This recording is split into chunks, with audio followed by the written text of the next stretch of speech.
Om Jnanatimirandhasya Jnananjana Shalakaya Chakshuru Militam Yena Tasmai Shri Gurave Namaha. I have thus explained to you the gross, material, gigantic conception of the personality of Godhead. One who sincerely desires liberation concentrates his mind on this form of the Lord, because there is nothing more than this in the material world. Purport. In the Bhagavad-gita 9.10, the Supreme Personality of Godhead has verily explained that the material nature is only an order-carrying agent of His. She is one of the different potencies of the Lord, and she acts under His direction only. As the Supreme Transcendental Lord, He simply casts a glance over the material principle, and thus the agitation of matter begins, and the resultant actions are manifested one after another by 6 kinds of gradual differentiations. All material creation is moving in that way, and thus it appears and disappears in due course. Less intelligent persons with a poor fund of knowledge cannot accommodate the thought of this inconceivable potency of the Lord, Sri Krishna, by which He appears just like a human being. Bhagavad-gita, chapter 9, text 11. His appearance in the material world as one of us is also His causeless mercy upon the fallen souls. He is transcendental to all material conceptions, but by His unbounded mercy upon His pure devotees, He comes down and manifests Himself as the personality of Godhead. Materialistic philosophers and scientists are too much engrossed with atomic energy and the gigantic situation of the universal form, and they offer respect more seriously to the external phenomenal feature of material manifestations than to the noumenal principle of spiritual existence. The transcendental form of the Lord is beyond the jurisdiction of such materialistic activities, and it is very difficult to conceive that the Lord can be simultaneously localized and all-pervasive, because the materialistic philosophers and scientists think of everything in terms of their own experience. Because they are unable to accept the personal feature of the Supreme Lord, the Lord is kind enough to demonstrate the Virat feature of His transcendental form, and herein Srila Shukadev Goswami has vividly described this form of the Lord.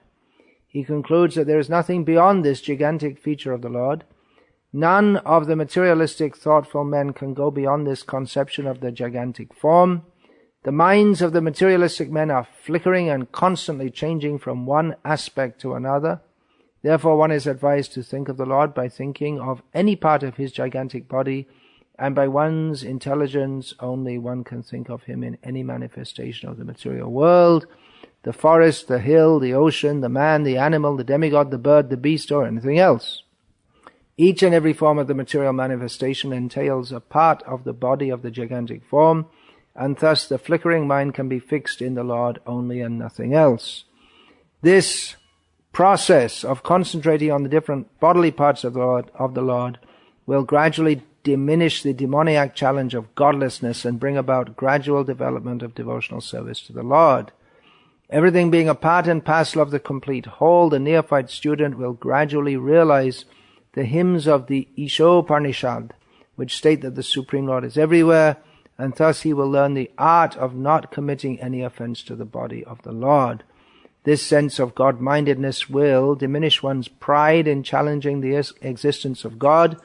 Thus one can learn to show respect to everything, for all things are parts and parcels of the Supreme Body. In the purport of the previous verse, Srila Prabhupada, in the first sentence, stated, monotheism is practically suggested here. There's a common misunderstanding that Krishna consciousness, or Hinduism is polytheism, pantheism. Polytheism means worship of many gods. Pantheism means worshipping everything as God. But those small percentage of Hindus who are philosophical, many of them will state that no, it's monotheistic, that the various forms that people may worship are all manifestations of the one ultimate reality that is formless. That's not what Srila Prabhupada is teaching here. It's not what Sukadeva Goswami is teaching here. Monotheism is practically suggested here in the purport to text 37. And text 38, Srila Prabhupada recommends, following the directions of this chapter, for materialistic men to meditate on any part of the gigantic manifestation, the gross manifestation. Gross in German means large, is it not? And in English it means material in this context. So either way you take it. Meditate on the gross manifestation and think of that as God, which is kind of pantheism. So monotheism with polytheism also allowed, worship of different gods also allowed, for persons who are not ready to come to the level of monotheism. Polytheism, pantheism, seeing everything as God, which is, in one sense is true, but it's not a full conception. But it's a start. And Srila Prabhupada says that meditating on the different bodily parts of the Lord will gradually diminish the demoniac challenge of godlessness, which is particularly prominent in the last few years in the Western world, especially especially Britain and America. There's this whole atheist attack on theism, and the Christians have rallied themselves out of a several century slumber of almost no intellectual philosophical activity to state that, well, there is God. And many people don't bother about all this at all, and they just go on with either worship of God, or they're not professedly atheists, but more or less they are, because they have no interest in religion. And there are also increasingly in the Western world people who want to go back to, although it's not them really going back to, or they want to adopt, or they do adopt pre-Christian religions, as far as they understand what those pre-Christian religions are, because the Christians did a pretty good job of wiping them out. So such things as witchcraft and worshipping nature, Druidism, and all this kind of thing. So such people, they won't be atheists in the same way that Richard Dawkins, the high priest of atheism in the modern world, is an atheist, in which the atheist in the sense that not only are they dismissive of the concept of a God, but of anything beyond that which is gross. In other words, they are materialists in the philosophical sense of the term, which means that they don't think there's anything beyond matter. And one prominent atheist in Britain, at least she was prominent enough to get a mention in a book against atheism, she's what she calls herself a Zen Buddhist.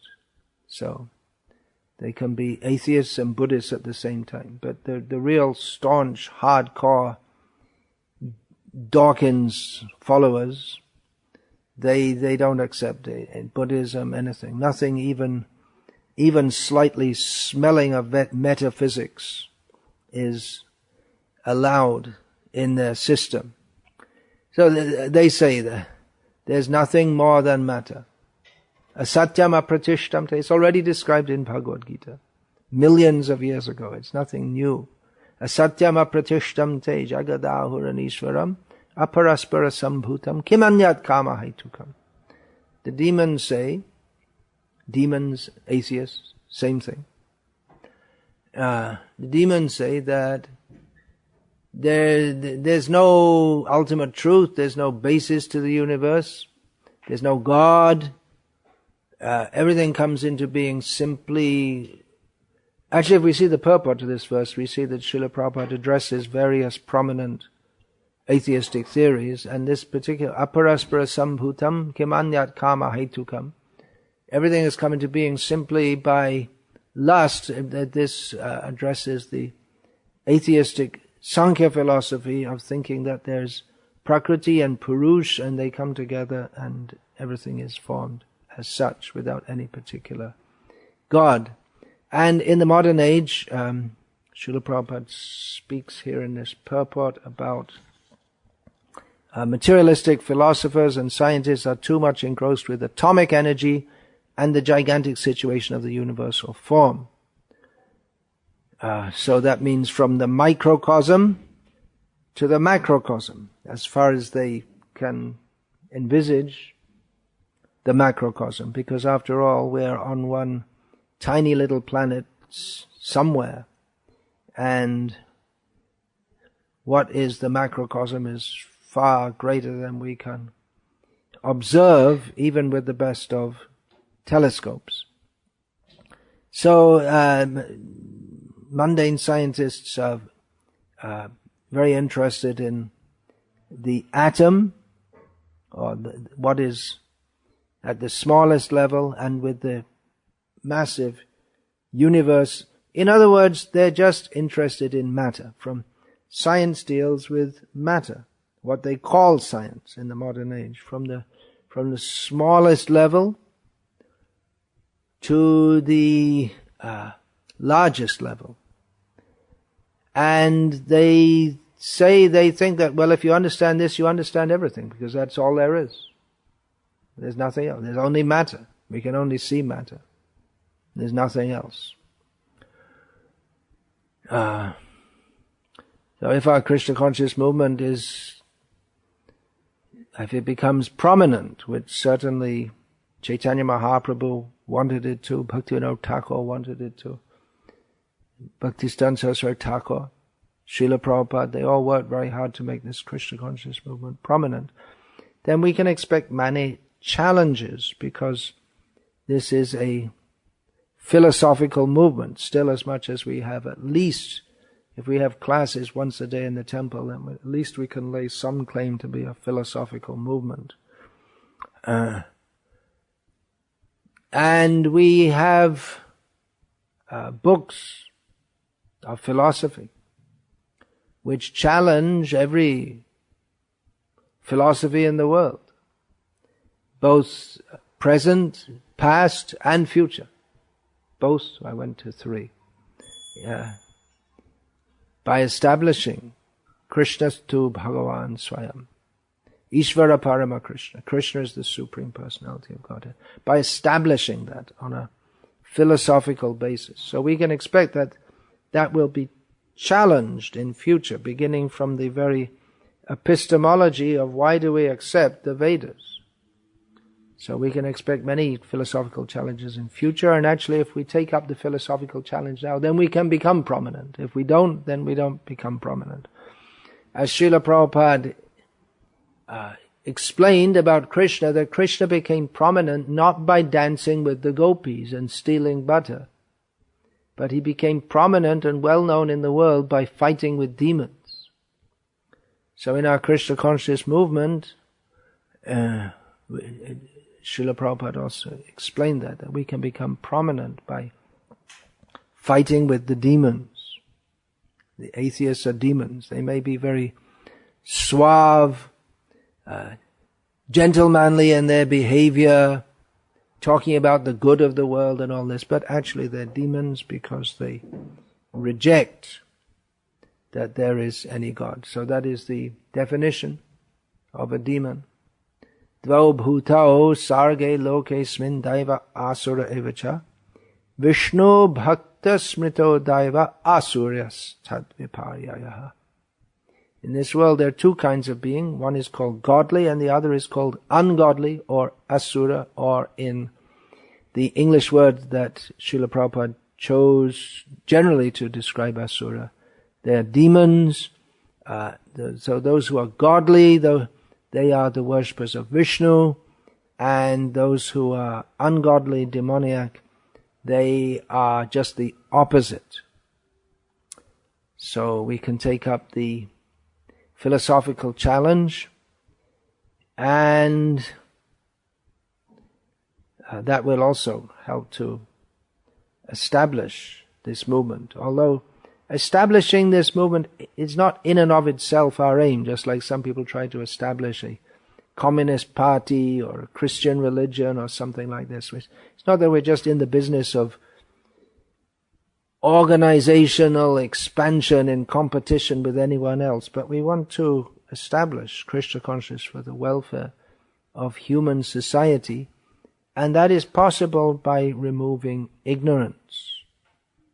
That ignorance can be removed by Bhagavad Tattva Vijnana Mukta Sangasya Jayate, by scientific knowledge of the personality of Godhead as received in the Srimad Bhagavatam, by which one becomes free from all misconceptions, of which there are unlimited permutations and combinations within the world. But the Srimad Bhagavatam is the shining light of knowledge, Puranaka, the sun-like Purana, which will give light to the people suffering in the age of Kali. Impersonalism, Srila Prabhupada especially, defined his mission in terms of defeating impersonalism, or saving the Western countries from impersonalism and voidism.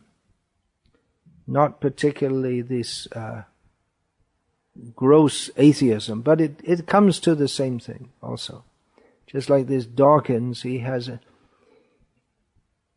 his philosophy, which it's actually a speculative philosophy, but the way he talks as if it's a scientifically proved fact. But his philosophy, in philosophical terms, I don't think he's very familiar with philosophy actually. He's someone who's studied science and he's talking philosophy. He doesn't even realize he's doing it, and he's never studied. I don't think from his very poor philosophical presentations, I don't think he's ever studied philosophy at any level. But he has an extreme form of materialism and determinism, in which he thinks that, well, there was a Big Bang, and then, as we all know, scientifically proved fact, yes, that there was a big explosion, and then whatever's going on is just the aftermath of that explosion, and really, Jagadahur and Ishvaram, there's no God in control, there's no one in control, it's just chemicals floating around here and there, and chemicals, they don't determine anything by themselves. They're just moved by the primeval forces, which are still from the Big Bang. They're still banging, and the chemicals just move, and they have no volition or will to organize themselves in any way, which includes us. We are all combinations of chemicals, and ultimately there's no such thing as free will. There's no such thing as any person. There's no real thing as any person, what we think of as any person, because we're all just combination of chemicals, and we don't have any choice in what we do or think, because it's all determined it's already predetermined. And if we could work out all the equations for it and put it into a super computer, we could chart the whole future history of the universe.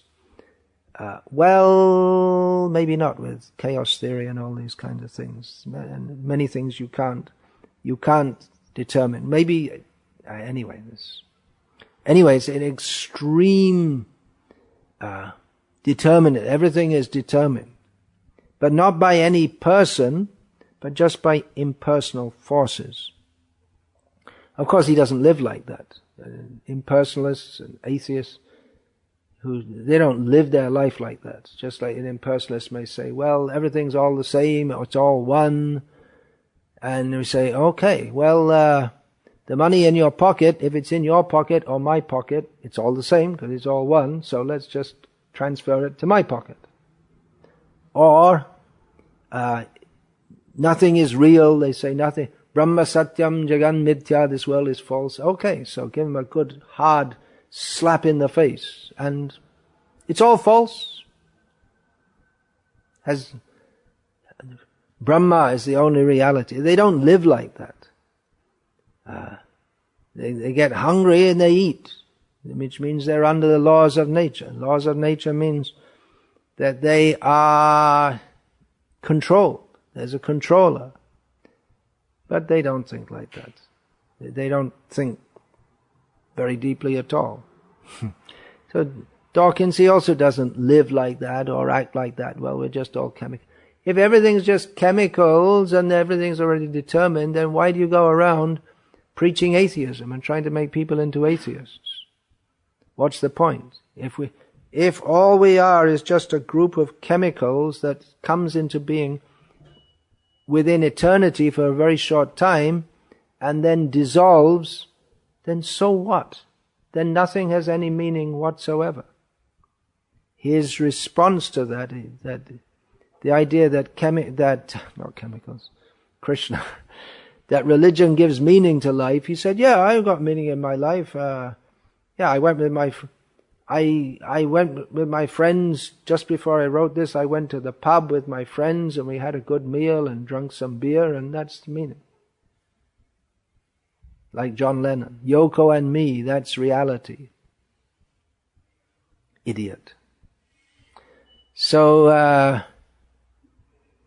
no one lives their life like that. It's impractical, completely impractical. The idea that, well, there's nothing but atoms. If you study atoms and how they react, then you understand everything, because that's all there is. There's nothing but atoms, right? It's a massive philosophical leap to presume that reality is all that we can observe. It's not even a very scientific, and definitely it's not a philosophical position to just presume. We can observe atoms. Well, actually, they can't observe subatomic particles, not directly. They can only speculate that they exist and perform various experiments by which they say that verify the existence of various subatomic particles. But they don't actually directly observe them. And even if they do, then there comes the question of the various philosophical positions. I mean, one philosophical position, it's not a very good philosophical position, but it is one philosophical position, is that of solipsism, that, well, how do you know that actually that anyone or anything exists anyway except yourself? It can't be philosophically disproved. So the presumption that, well, if we understand atoms, then we can understand it. Of course, they can't understand atoms either. They're having a big problem with that for almost 100 years. Because of this, first they used to think that electrons were things happily floating around the nucleus of an atom, and then they discovered, well, it's not really like that. It's more like waves.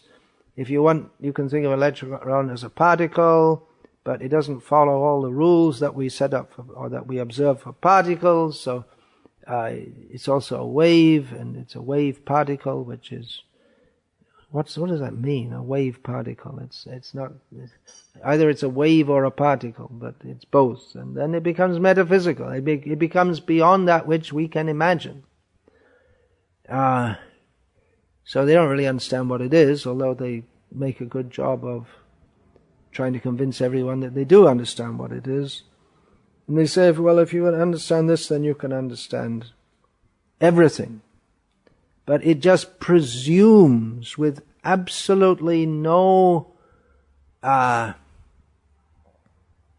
backing, no substance, that all of reality fits within that which we can imagine. In fact, Yamuna Acharya, many long ago, Ulangita Trividdhasimuta Shishai, praising Lord Vishnu, he said that you are beyond the three kinds of limitations, namely space, time, and thought.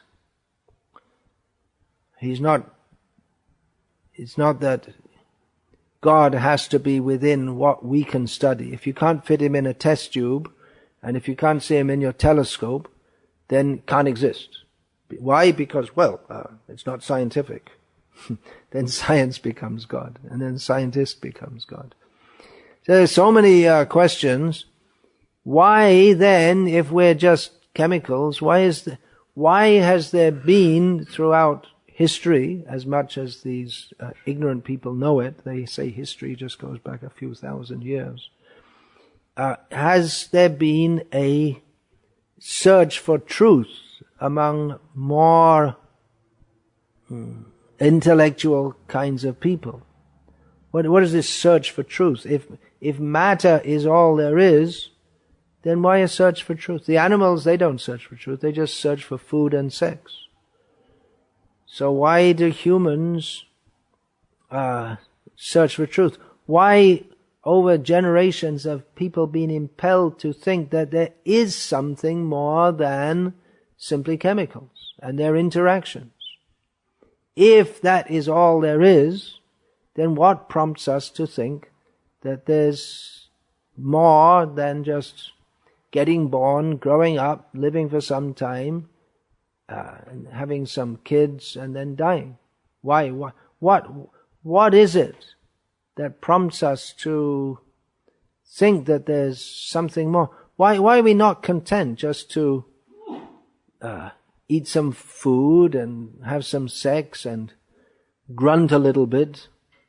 Or actually, humans have more developed faculties, so we believe, of communication than animals that simply grunt or roar. We have developed languages. So where does this discontent come, that we're not content simply to eat? Why study science? Forget about the search for the truth. Well, let's not forget about it, but even at the physical level, what to speak of the metaphysical level, what impels us? Why is it that we want to know why? Why is it that Isaac Newton contemplated why is the apple falling down? So what if the apple falls? If you pick it up and eat it, should offer it to Krishna, but he doesn't know those things. But if matter is all there is, then why all this big effort to study so many things, and you become a research in chemistry, and then you die early from inhaling so many chemicals, and research into radioactivity and X-rays and all this kind of thing. They didn't know, and that it was carcinogenic, so little known to them while they were investigating X-rays, and they were also setting themselves up to die earlier. So why this impulse, this urge to study or to think, or even people who are not philosophically inclined like this, to think that there is a God protecting me, or gods, or some spirit, or guardian angels, or whatever. Pray to God, or gods, or whatever. Now, if we accept Darwin's theory that we're all in the or neo-Darwinism, that we're all in the evolutionary process, the struggle to survive, it would seem that praying to God is not a very good evolutionary tool. It'd be better just to get a rip a branch off a tree and defend yourself, rather than pray to God. What evolutionary purpose does it serve?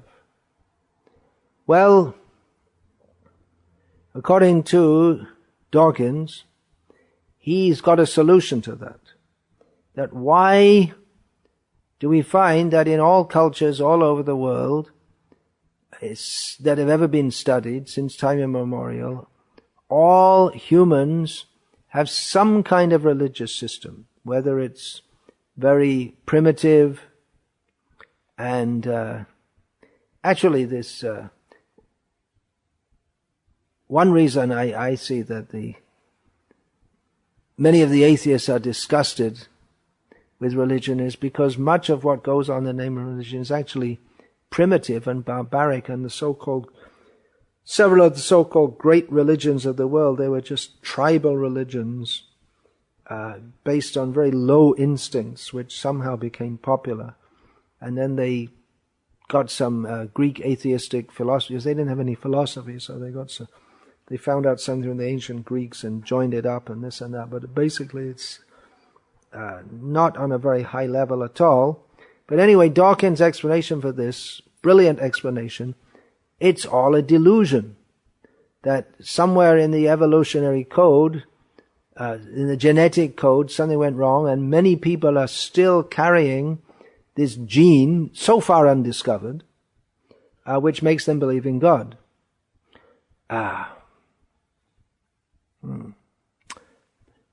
Pretty speculative.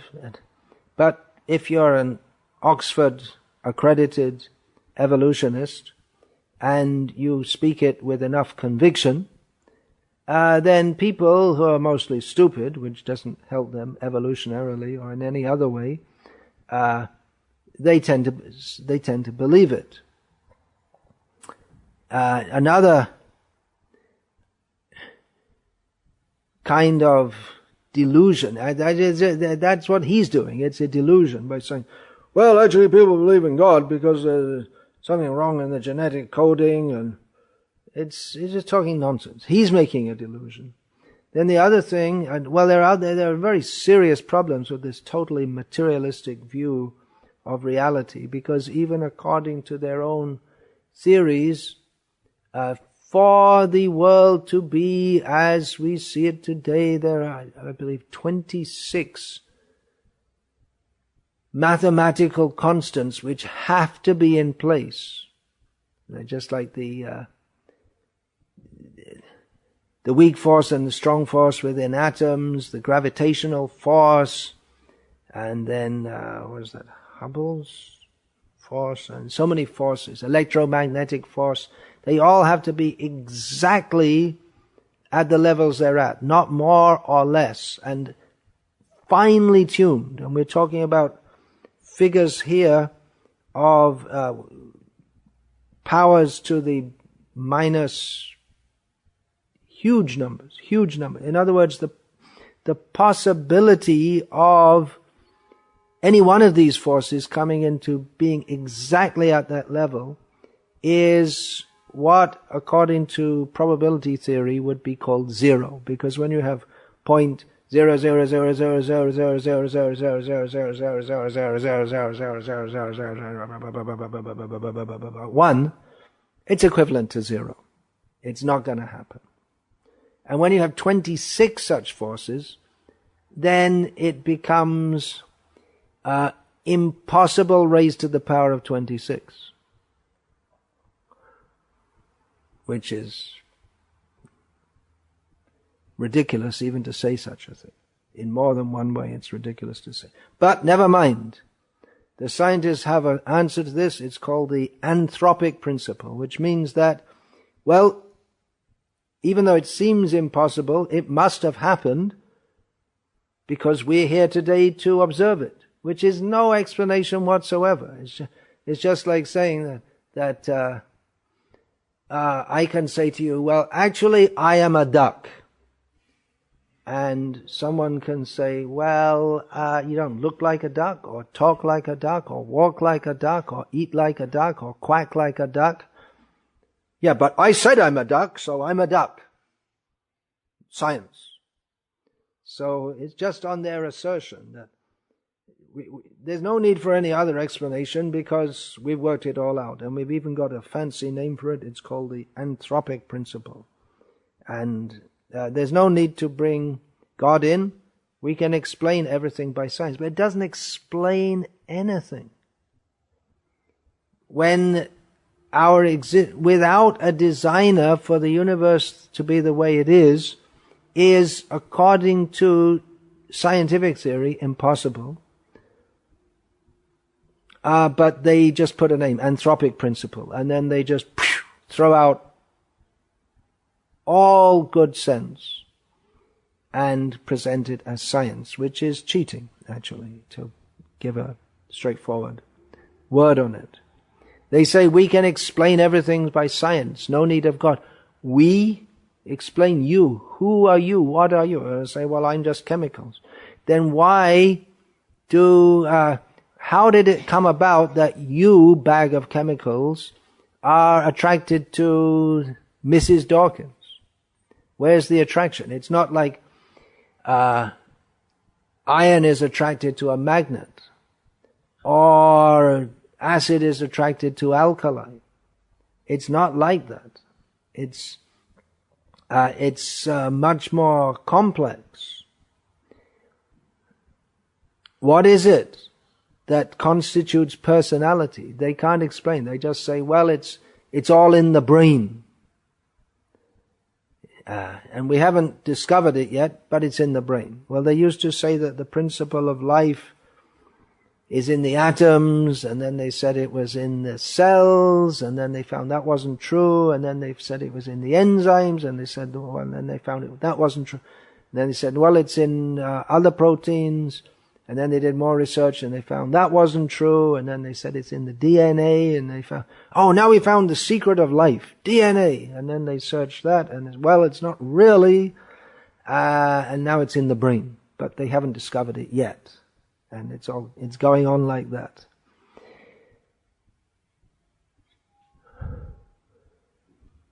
But if they say, well, we're just atoms, but atoms, or as they exist as molecules or whatever, matter doesn't experience fear, joy, love, hunger. There's no experience in matter. Whether you take matter to be, either from a classical physical point of view or quantum point of view, there's no experience. What do you mean by we? We scientists.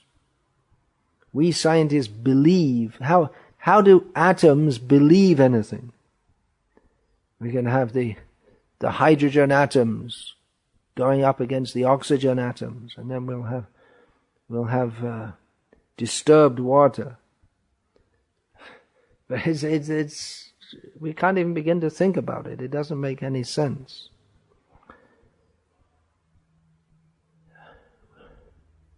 How can a group of atoms consider themselves a person, a discrete being different from others? How is that possible?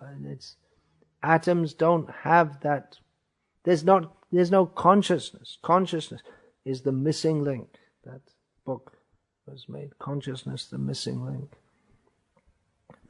They want to explain consciousness in terms simply of impulses within the brain. But consciousness is not dependent on the brain. There are people whose brain is dead who are still conscious, or who don't have brains, literally don't have brains. Where the brain should be, there's just some liquid. There are a few people like that, and they function normally without a brain. So this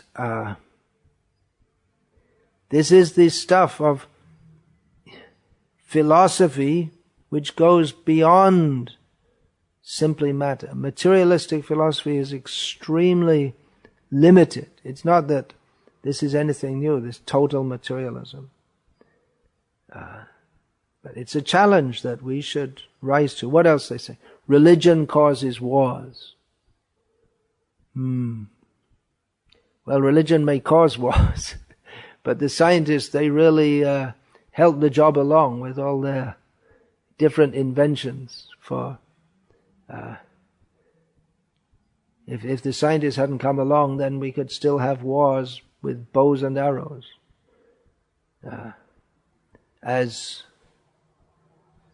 Einstein said, I don't know what weapons the Third World War will be fought with, but the Fourth World War will be fought with bows and arrows, because they've invented so many dangerous weapons. But actually, is it religion that causes wars? Not according to the definition that Srila Prabhupada gave, because he said that, or the understanding of the Shastra here, that religion without philosophy is sentimentalism or fanaticism. So it's not really that religion causes war, but it's not real religion, it's fanaticism. And that fanaticism can be expressed through religion, or it can be expressed through Nazism. That was another kind of fanaticism. There's nothing. It wasn't that that the Second World War was caused by religion, or the First World War, for that matter, or fanaticism, our country. So it all comes down to dehatma buddhi. I am this body, ignorance, foolishness. What goes on in the name of religion, people think it's just a kind of belief. You just have to believe, that's all. But that's not what is presented in Gita and Bhagavatam. What's presented in Gita and Bhagavatam is that one should try to understand. Atato Brahma Jignasa. Now one has attained the human form of life. One should try to understand. People are fighting wars because they think that by doing so, it's a noble cause. We're doing something for the benefit of mankind, but it's all, or at least our section of mankind, all based on ignorance. So blind faith is never good, whether it's blind faith in science, just like, for instance, so many people, they'll accept, oh, Dawkins said he's a scientist. They don't know his theory. They have not studied his theories in any depth. And even Dawkins himself, he believes in Big Bang theory. If you ask him to explain it in a scientific way, beyond the most simple thing, which I could do also, that well, there was a singularity, which is another fancy word, which means they haven't got a clue what actually happened, or why it happened. There was mass compressed, an infinite amount of mass compressed into an infinitesimal point, which, how is that possible? Science, please explain. And then it exploded. How it got there, why it exploded, knowing that they have absolutely no way they can explain it because it defies whatever rules of science that they've extrapolated, they just call it a singularity, which means nabhavisha, what is it? Nabhuto nabhavishyat. It never happened in the past, and it never previously, and never again. It just kind of happened.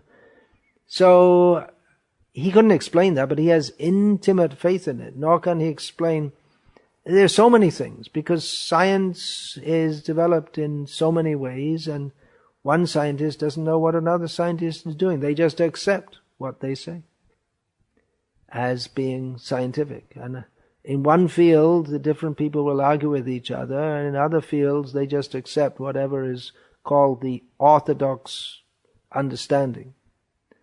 So it's all a bit of a bluff, or not a bit of a bluff, a rather large bluff, in which blind faith predominates. Same thing, they have blind faith in democracy, humanism. And nowadays they don't fight wars in the name of, at least from the Western world, wars are not fought in the name of religion, because religion has become subverted to humanism, so they fight wars in the name of humanism. Let's go out to Iraq and remove that Saddam Hussein. He's a bad man, and he needs to be removed so that people can have democracy. And we might, after giving them democracy, we might send in our oil companies also, maybe. So they have another motive, but they say for humanitarian reasons. So it's in the name of humanitarianism, but actually they have another motive. So people may fight a war in the name of religion or in the name of democracy, but they're all badly impelled. Everyone in this world is here because of bad inclinations. They may pretend to be good. It's because of bad inclinations. So, by the grace of Srila Prabhupada and Vyasadeva and Shukadev Goswami and Lord Sri Krishna, we do in our Krishna conscious movement have this excellent understanding, Bhagavad Tattva Vijnanam, scientific knowledge of the personality of Godhead. It's not just some blind faith or blind belief. It's comprehensive, which can lead humankind out of the darkness. Tamasi ma jyotir gamaya. Come out of the darkness, come into the light. That is the light of knowledge. So we should also be disturbed, just like Dawkins, and it's not just him, but he's the most famous. He's disturbed by religion, and he wants to propagate that this is not good. And actually, most of what goes on in the name of religion is not very good. But we should take this opportunity to present what is actual philosophy, what is actual culture, what is actual religion, by presenting the knowledge in Srila Prabhupada's books, both by distributing his books, by living what's in his books, by speaking what's in his books. And in this way, deliver people from their gross atheism or their gross religionism. Hare Krishna. Anything anyone wants to say? No? Please say it. Yeah. You are speaking about the blind faith in science. So, what is about the blind faith in Shastra? Blind faith in Shastra. No, blind faith is not good. To have blind faith in the right thing is beneficial, but that is not recommended. Tad vijnanartham sagurum eva abhigachat. To get that knowledge, the knowledge that takes us beyond this world of suffering, one should approach a guru. Not just blind faith. In this regard, then, how do you believe the mythologies explained in our Shastra? How do I believe mythology? We don't believe mythology. Mythology means mithya, false. We don't believe any mythology. Mythology means that which is not true. It's just some belief of foolish people. So we don't accept any mythology. Shastra speaks truth, not mythology. There's no mythology in Shastra. That is a term which the British applied and which Indians who spoke English adopted, but it's a very bad term. Mythology means mittha. Kintu ja shastra cheda mittana. Satta. Mythology is the wrong word. Just like they say idol for deity. Idol is a very bad word. It means some imagined form. But we don't say idol. We say Sri Vigraha. Idol means pratima. Pratima or Vigraha to Eki noi. Pratima means just a figure, statue. And Sri Vigraha means the worshipable form of the Lord. So by using these words, they are misleading people. It's not mythology. It's fact. Why do we accept descriptions in Shastra? Ravana has 10 heads. Have you ever seen anyone with 10 heads? No. So why do you believe it? That's what you're asking, is it? Something like that? Yes, Well, how much have you seen? How much have we seen? I haven't seen anyone with 10 heads in this lifetime. But does that mean that everything that can possibly exist in all places and all times must exist in this place and this time? Is that a fact? Why should we think that's true? Rather, we should expect that in other places and other times there are things which we don't have experience of now.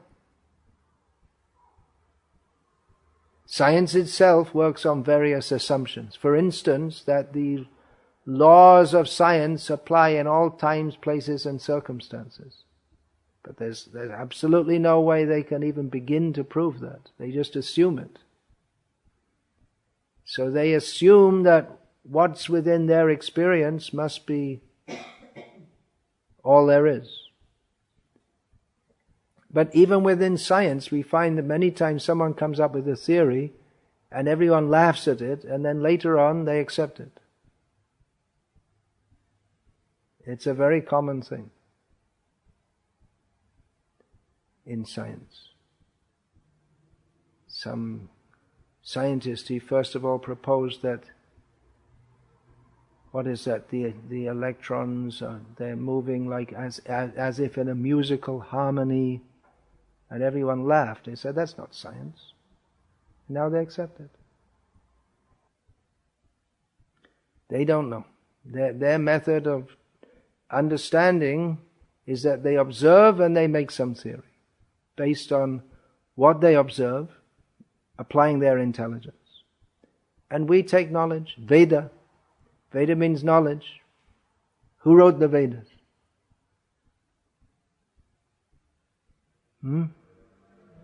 Apaurushaya. They're always existing. Because knowledge is always existing. 1 + 1 = 2. It's always a fact. Right?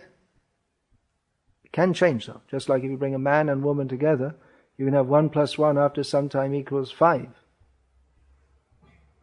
Right? But at least in terms of numbers, 1 + 1 = 2. So what is true, what is always true, that knowledge exists independently of the phenomenon itself.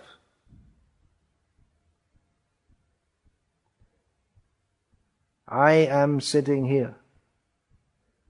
That I am sitting here and the phenomenon of my sitting here. Here we're getting into the phenomenal and noumenal, which Prabhupada mentions here. They're not exactly the same thing. Apple and appleness are not exactly the same thing. I said the word apple. In your mind came an idea. Apple. Which apple? No specific apple. Green. Oh, I thought of a red one actually. You thought of a green one. I thought of a red one. In India you only see red apples. They're more popular for some reason. Although in Indian culture you're not supposed to eat red food. So we have a concept in our mind of appleness, which transcends or is separate from every apple.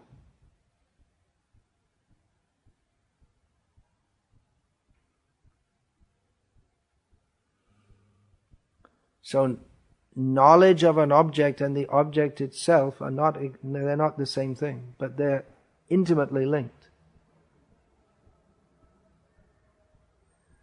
So Veda means knowledge, which is it always exists. Aparoshaya, no one wrote the Vedas. They always exist. So we take knowledge from Veda. Anything else? Yeah. You can have an argument over green apples and red apples. It's green, it's red. It's green, it's red. Let's make a compromise. Half green, half red. And someone will come and say, no, it's yellow. This is a lot of philosophy, so-called philosophy, goes on such silly arguments as this. I have another argument. Sorry, comment. Who can come up with the silliest argument of them all? Competition. Bhakti-Vedanta Institute created by Dr. Created by Srila Prabhupada, actually. Srila Prabhupada, who is the former Acharya. Prabhupada created BI. To defeat the theories of reductionist and Darwinism, Bhakti-Vedanta Swami had the idea to develop this. Prabhupada, we call him Prabhupada usually. Prabhupada. Yeah. Wanted to open the door of alternative for the scientists. Open the door of?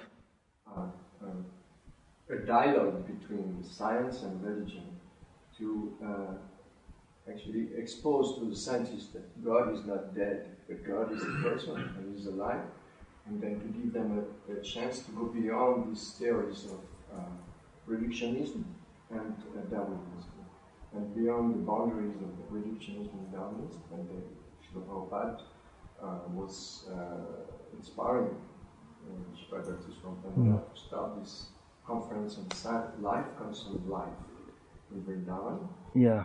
Well, from what I understand of what's recorded of Srila Prabhupada, he actually said to challenge them. Sure. He used the word challenge. Exactly. It wasn't just all speaking with them and smiling. He very clearly wanted to challenge the scientists. To defeat their theory that life is coming from matter. Yeah. They started to, they organized this conference in Vrindavan and Rome, also life comes from life. And then they invited so many scientists, Nobel laureates also, and all around the world. And then the dialogue started to sprout between the scientists and religionists also, and spiritualists also. In this way, today we can see there are many subsequent groups starting to develop conferences, and even Muslim. I saw also here in Zurich there was some Muslim. Because Islam's also under attack. Any religious system is under attack from gross atheism. So they're trying to organize themselves. No, there are many. One reason why Dawkins became so ballistic and others became so aggressive because, particularly because this intelligent design movement started to become prominent in America, headed by scientists. So, therefore Dawkins and company became strong, but actually they're doomed. They're going to have to come up with some other atheistic theory. They're not going to become theists because that's their nature. Do bhuto sarge lokos vindaiva asura evacha. There are two kinds of people, theists and atheists. So those who are determined atheists, you can give them all good reasons, and they still won't accept it. Matena krishne paratasvatova. Mitopi padyeta griha vratanam. They're determined to be demons. But for people who are more reasonable, they can be swayed by good arguments. But Darwinistic evolutionary theory is still very prominent and very strong in the world, but it's already been given its death sentence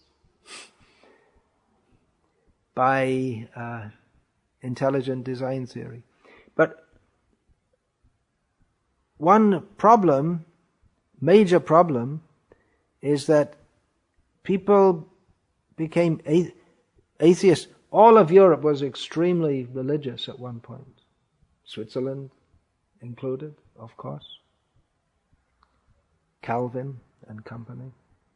How did they become predominantly atheistic or agnostic or apathetic to the whole question? Well, one major reason was, Martin Luther pointed that out, the misuse of religion.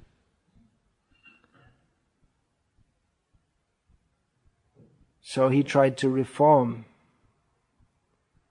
to make a fresh start altogether. He started the Christian Ritwik movement. No authority, just read the book and understand it yourself. It's you and God and the Bible, that's all. So it's like Ritvikism. It's just you and Prabhupada and his books. You just study it and you set yourself up as an authority without ever having surrendered to a guru or served him. But what's gone on in the name of Christianity for so many years is really, it really turns people off, and the philosophy itself, the idea, this one devotee in America who's been successful to some extent in bringing young people into Krishna consciousness, which is quite unusual in the Western world. When I visit our ISKCON temples around in the Western world, I think I'm in the geriatric ward of a hospital. So he's been quite successful in bringing young people in, but he says you have to be very careful. He said it's best in the beginning, don't even say the word God, because people, God, and they think, oh no, it's some religion in which they have this God who throws you into hell. It's a very poor theology that they have. That you have one life, you believe the right thing, and then you're saved. And if you don't, you're thrown in hell forever by the all-merciful, all-loving God. It's a horrible idea. And it's based on blind faith, because how can you know whether you should be a Shia Muslim or a Sunni Muslim or a Catholic or a Protestant more than 2,000 Protestant churches, which one is the right one that you get saved by, and everyone else goes to hell. So one reason for atheists being dogged atheists is if they think, well, if we have to accept religion, we have to accept that these ideas, which are actually, it's developed from a tribal religion. Christianity is predicated on Judaism, which is a tribal religion. They talk about the 12 tribes. God looks after us, and God beats up our enemies for us, and defeats their gods. So it's not very developed. This Vedic knowledge is far, far superior. I mean, they don't even have the understanding that when we die, we're born again. It's the most basic point of spiritual knowledge, the first thing to be understood, and they don't accept it.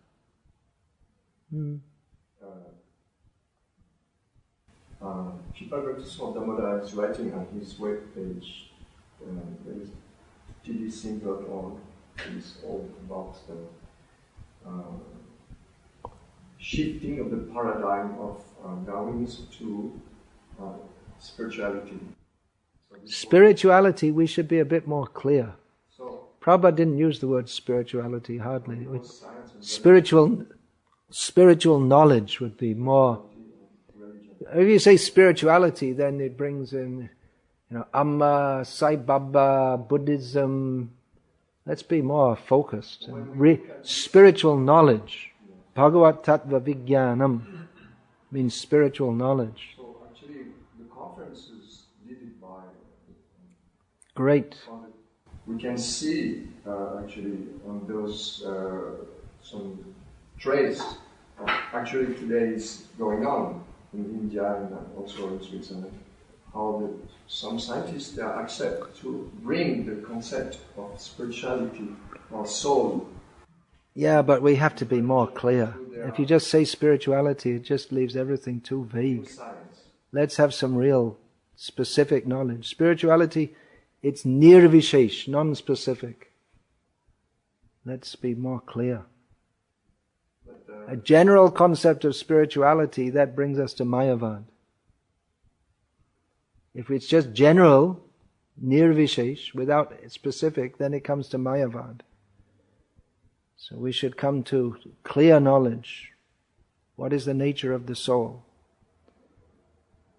That has to be defined. The clear understanding of the soul has to be defined in relationship to Krishna. Mayavad or impersonalism can be a step up from gross materialism, as Prabhupada suggests in this purport. But you've still got a long way to go. Anyway, Hare Krishna. We'll finish there. All glories to His Divine Grace, Srila Prabhupada. Srimad Bhagavatam ki jai. Hare Krishna.